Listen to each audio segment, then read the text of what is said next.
என்னைக்குமே அனுசரிச்சு போற உறவை வந்து காயப்படுத்தி ஒதுக்கிறாதீங்க. ஏன்னா அந்த ஒரு உறவு தான் வந்து ரொம்ப விலை மதிப்பு இல்லாதது. அப்படி ஒரு உறவை இழந்துட்டீங்கன்னா அந்த மாதிரி ஒரு உறவு கிடைக்கிறது உங்களுக்கு ரொம்ப கஷ்டம். வாழ்க்கையில தோத்து போன பொண்ணை மனசார விரும்பி பாருங்க. உண்மையான பாசம்னா என்னன்னு அவ காட்டிடுவா. ஆனா இதுல என்ன ஒரு பிரச்சனைனா, அந்த மாதிரி பொண்ணு யாருக்கும் சீக்கிரம் அமையாது. கடல் தண்ணி பக்கத்துல இருந்தாலும் தாகத்துக்கு உதவாது.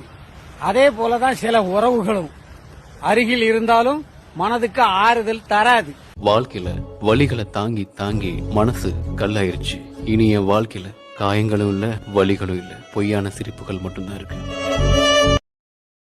எல்லார்கிட்டையும் பேசி புரிய வைக்க முயற்சிக்காத.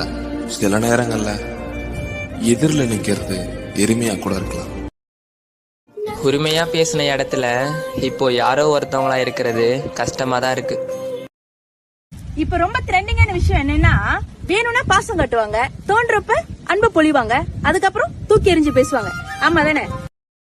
நமக்கு எல்லாத்தையும் கத்து தரது நம்ம வாழ்க்கையில நம்ம அதிகமா நேசிக்கிற ஒரு பொய்யான உறவு தான்.